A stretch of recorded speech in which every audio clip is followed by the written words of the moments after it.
Hi hello welcome to Shravana health tips. ఈ రోజు senior gynaecologist doctor మానస madam ని అడిగి తెలుసుకుందాం. నమస్తే మ్యామ్. నమస్తే శ్రావణ్.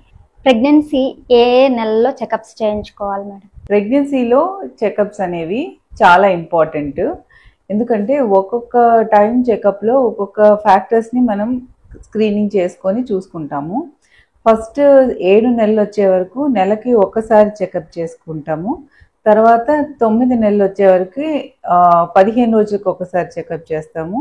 9 నెలలు పడిన దగ్గర నుంచి వారం రోజులకు ఒకసారి చెకప్ చేస్తాము డెలివరీ టైం వరకు. అసలు ప్రెగ్నెన్సీ మొత్తంలో ప్రెగ్నెంట్ ఉమెన్ ఎంత వెయిట్ పెరగాలి మేడం? ఐడియల్గా అయితే ఒక 10 to 12 kgs weight gain acceptable. అంతకంటే ఎక్కువ వెయిట్ గెయిన్ వస్తే సడన్గా ఒంట్లో నీరు జమ అయిపోయి బీపీ వచ్చే అవకాశం ఉంటుంది.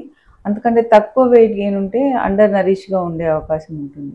ప్రెగ్నెన్సీలో ఏ సిమ్టమ్స్ ఉంటాయి మేడం? ప్రెగ్నెంట్ అనేదానికి first symptom loss of menstruation, అంటే పీరియడ్స్ రావు. అదే అందరూ గుర్తించే ఫస్ట్ సిమ్టమ్. సెకండ్, ఇంకా అప్పటి నుంచి హెచ్సిజి అనే హార్మోన్ ఒకటి సెక్రీట్ అవుతుంది. దానివల్ల దాని ఎఫెక్ట్స్ వల్ల నాజియా, అంటే వామిటింగ్ వచ్చినట్టు అనిపించడము కానీ వామిటింగ్స్ రాకపోవటము, వామిటింగ్స్ రావటము, కళ్ళు తిరగటము, వీక్నెస్, ఫీవర్ లాగా ఉన్నట్టు, ఒళ్ళు టెంపరేచర్ పెరిగినట్టు అనిపిస్తుంది కానీ థర్మోమీటర్తో చెక్ చేసుకుంటే ఫీవర్ ఉండకపోవచ్చు, ఫీవర్ లాగా ఉండటము, గిడ్డినెస్, ఇలాంటివన్నీ సిమ్టమ్స్ ఉంటాయి. తర్వాత బ్రెస్ట్లో కొంచెం పెయిన్, యూరిన్ ఫ్రీక్వెంట్గా రావటము, కాన్స్టిపేషన్ ఉండడము, ఇవన్నీ ప్రెగ్నెన్సీ రిలేటెడ్ సిమ్టమ్సే. అయితే కొంతమందికి ఇవన్నీ సిమ్టమ్స్ ఉండొచ్చు, ఇందులో కొన్ని ఉండొచ్చు, కొంతమందికి అసలు ఏ సిమ్టమ్స్ ఉండకపోవచ్చు. సో కొంతమంది పేషెంట్స్ అసలు మాకు ఏ సిమ్టమ్స్ లేవు, మేము ప్రెగ్నెంటా అని డౌట్ పడుతూ ఉంటారు. అందరికీ అన్నీ ఉండాలని ఏం లేదు. ప్రెగ్నెన్సీ సమయంలో హస్బెండ్ అండ్ వైఫ్ అనేది కలవచ్చా మేడం? కలిస్తే ఎలాంటిది ఏమైనా ఇబ్బందులు ఎదురవుతాయా? న్యాచురల్గా వచ్చిన ప్రెగ్నెన్సీ అయితే యంగ్ పీపుల్లో, అదర్వైజ్ ఎటువంటి ఇబ్బందులు లేకపోతే భార్య భర్త అస్సలు కలవద్దు అని రిస్ట్రిక్షన్స్ ఏం లేవమ్మా, కలవచ్చు. కాకపోతే లాస్ట్ 3 months, లాస్ట్ ట్రైమిస్టర్ అంటారు, అప్పుడు మాత్రం రెస్ట్రిక్షన్ ఉంటుంది. ఎందుకంటే ఫిజికల్ యాక్టివిటీ వల్ల పెయిన్స్ అనేవి స్టిమ్యులేట్ అయ్యే అవకాశం ఉంటుంది కాబట్టి 7th month దాటిన తర్వాత 8th month నుంచి రెస్ట్రిక్షన్స్ చెప్తాము. లేకపోతే కొన్నిసార్లు ప్లాసెంటా అనేది, మాయ అనేది కిందికి ఉంటే అవకాశం ఉంటుంది, బ్లీడింగ్ అయ్యే రిస్క్ ఎక్కువ ఉంటుంది, అబార్షన్స్ ఎక్కువ అయ్యే అవకాశం ఉంటుంది. అలాంటివి ఏమైనా రిస్క్ ఫ్యాక్టర్స్ ఉంటే అప్పుడు డాక్టర్స్ కలవద్దని చెప్తారు. లేకపోతే మిగతా మామూలు కండిషన్స్లో కలవచ్చు, రిస్ట్రిక్షన్స్ ఏం లేవు. ఎలాంటి సందర్భాల్లో సిజేరియన్ అనేది చేస్తారు మేడం? సిజేరియన్ చేయడానికి కొన్ని కండిషన్స్ ఉంటాయమ్మా. అంటే ఒకవేళ ప్రతి డెలివరీని నార్మల్ డెలివరీకే ట్రై చేస్తాము. ఒకవేళ నార్మల్ డెలివరీ అవ్వకపోతే అప్పుడు సిజేరియన్ చేస్తాం. దానికి ఎన్నో రీజన్స్ ఉంటాయి. మెటర్నల్ ఇండికేషన్స్, ఫీటల్ ఇండికేషన్స్ అంటారు. అంటే మదర్ వైపు నుంచి కొన్ని కారణాలు ఉండొచ్చు, బేబీ వైపు నుంచి కొన్ని కారణాలు ఉండొచ్చు.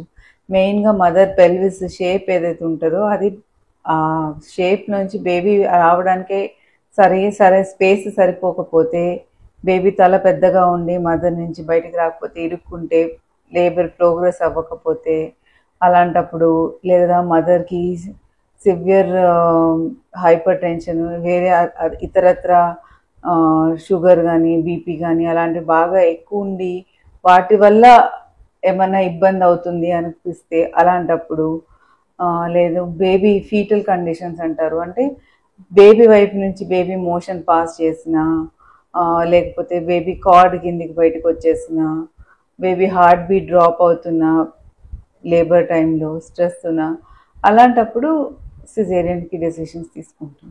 ఇంకొకసారి baby position, mall positions, baby ఎదురు కాళ్ళతో ఉన్నప్పుడు బ్రీచ్ పొజిషన్ అంటారు, అలాంటప్పుడు కూడా ఇవాళ రేపు నార్మల్ డెలివరీ చాలా కష్టంగా ఉంటుంది.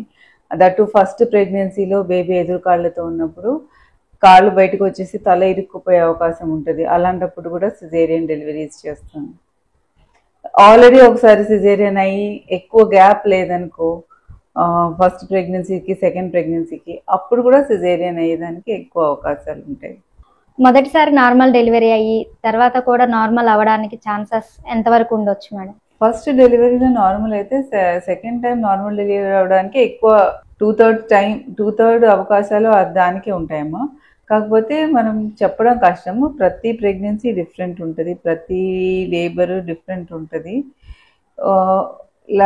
లైక్ ఇంతకుముందు చెప్పుకున్నట్టు మనం ప్రతిసారి కొత్త రీజన్స్ ఏమైనా డెవలప్ అయితే, సపోజ్ ఈసారి బేబీ వెయిట్ ఎక్కువ ఉండి ముందు కంటే దారి సరిగ్గా లేకపోతే, బేబీ రావడానికి ఫస్ట్ టైం చిన్నగా ఉండి ఈసారి మరి పెద్దగా ఉందనుకో బేబీ రావడానికి ఇబ్బంది అయితే, అలాంటప్పుడు లేదా ఏదైనా బేబీ మోషన్ పాస్ చేసిందనుకో, ఫస్ట్ టైం పాస్ చేసి ఉండకపోవచ్చు, ఈసారి ఏదైనా స్ట్రెస్ వల్ల మోషన్ పాస్ చేస్తున్నా, ఉమ్మ నీరు మరీ తగ్గిపోయి ఉన్నా, ఈసారి బేబీకి రావడానికి ఇబ్బంది అవుతుందా, అలాంటప్పుడు బేబీ హార్ట్ బీట్ ఏదైనా రీజన్ వల్ల డ్రాప్ అయిపోయినా లేబర్ టైంలో హార్ట్ బీట్ మానిటర్ చేస్తూ ఉంటాం మనం.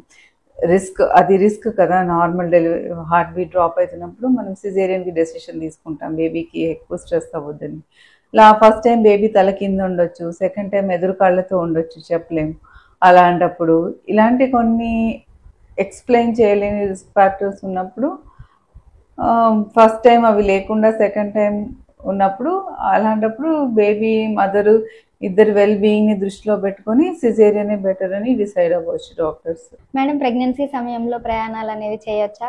చేస్తే ఎలాంటి ఏ మంత్స్లో చేయొచ్చు, ఏ టైంలో చేయకూడదు మేడం? ఇది కూడా చాలా మంది అడిగే డౌట్స్. ఇవాళ రేపు ఈ ఎయిర్ ట్రావెల్ అనేది బాగా పెరిగిపోయింది. సాఫ్ట్వేర్లో ఉద్యోగాలు చేసే వాళ్ళు ఒక చోటు ఉంటారు, వాళ్ళ పుట్టిల్లో ఒక చోటు ఉంటుంది, వాళ్ళందరూ ఈ ఫ్లైట్స్లో ట్రావెల్ చేయవచ్చు అని అడుగుతారు. యాక్చువల్లీ యాజ్ పర్ ఎవిడెన్స్ అయితే రీసెర్చ్ ప్రకారంగా ట్రావెల్ చేయడం వల్ల, ఎయిర్ ట్రావెల్ చేయటం వల్ల బేబీస్కి అబార్షన్స్ అవుతాయని కానీ ఏదైనా రిస్క్ ఉంటుందని కానీ ఎక్కడ ఏం ప్రూఫ్ లేదు. సో ఆ విధంగా ట్రావెల్ సేఫే. కాకపోతే ప్రెగ్నెన్సీలో ప్రయాణాలు చేసేటప్పుడు కొన్ని జాగ్రత్తలు తీసుకోవాలి. మదర్ కొన్ని రిస్క్ ఫ్యాక్టర్స్ ఉండకూడదు.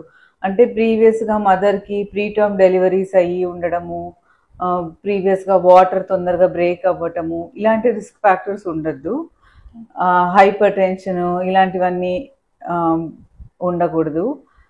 తర్వాత ఎక్కువ 4 hours కంటే ఎక్కువ కంటిన్యూస్గా జర్నీ చేయడం ఒకే చోట కూర్చొని, అది ట్రైన్ అయినా, అది కార్ అయినా, అది ఫ్లైట్ అయినా కూడా కాళ్ళు అలా వేలాడేసుకొని గంటలుగా ప్రయాణం చేస్తే కాళ్ళలో నీరు మొత్తం నిలిచిపోయి బ్లడ్ క్లాట్ అయిపోయి సర్క్యులేషన్ ప్రాపర్గా జరగకుండా లెగ్స్లో బ్లడ్ క్లాట్స్ అయ్యే రిస్క్ ఎక్కువ ఉంటుంది.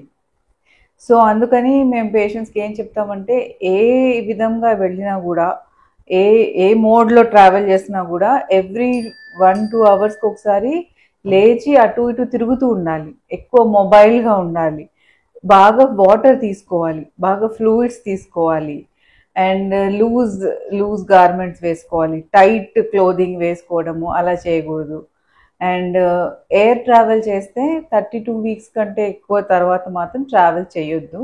ఎందుకంటే ఫ్లైట్స్లో వాటిలో రిస్క్ అవుతుంది. ఎక్కడైనా కూడా 32 weeks తర్వాత ఎప్పుడైనా డెలివరీ అయ్యే అవకాశం ఉంటుంది. కాబట్టి ఒకవేళ మీరు పుట్టింటికి అలా వెళ్ళాలనుకుంటే కూడా 32 weeks కంటే ముందే ట్రావెల్ చేస్తే బెటర్.